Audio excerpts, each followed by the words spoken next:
Que la paix soit sur vous, les amis. Je relis mon journal, que je tiens très régulièrement, et je tombe sur un passage que j'aimerais partager avec vous. Excusez-moi, je vous ai pas appelé les Gaulois et les Gauloises cette fois-ci, donc que la paix soit sur vous, plutôt les Gaulois et les Gauloises.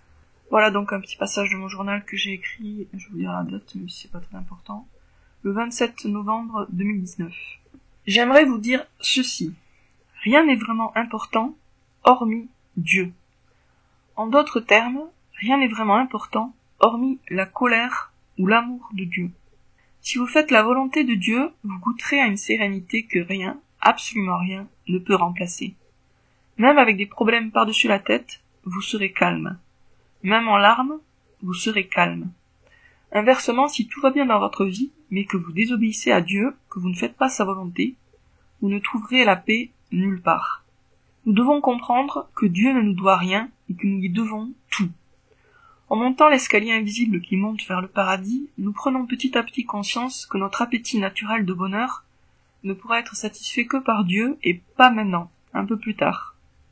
Nous prenons aussi petit à petit conscience que les gens ne sont que des causes contingentes. Dieu est la seule vraie cause qui les fait mouvoir. Nous n'avons pas le contrôle de nos vies, nous avons seulement celui de nos choix. Ce que je veux dire par là, c'est qu'on peut choisir le bien ou le mal, mais qu'on ne peut pas choisir d'être riche et heureux plutôt que pauvre et déprimé. Dieu décide pour nous, même si parfois il nous laisse gentiment croire que nous décidons à sa place.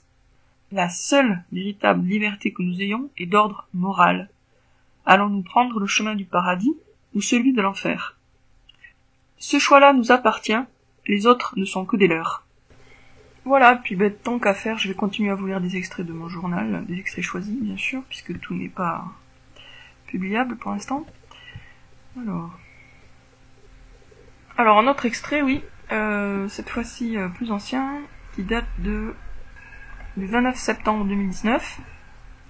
Quand je m'arrache enfin à mon lit, ou plutôt à mon matelas, je me rends sur Facebook où je découvre un article sur le Mahdi, illustré par une image bien connue.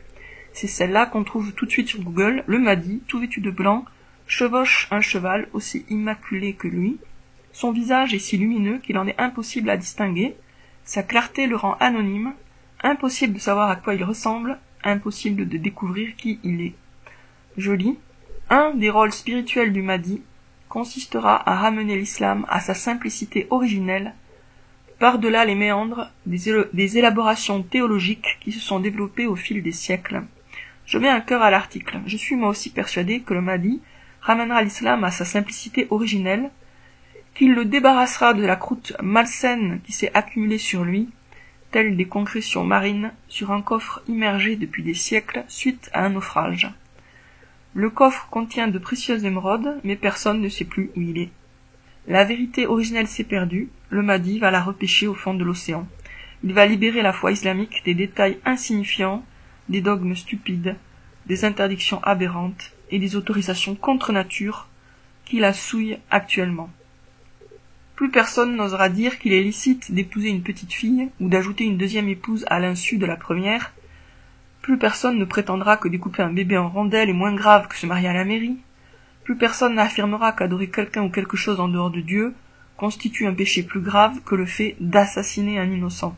Révisé et corrigé, enfin fidèle à la révélation divine, les traductions du Coran ne laisseront plus planer le moindre doute sur la sagesse, la bonté et la justice de Dieu.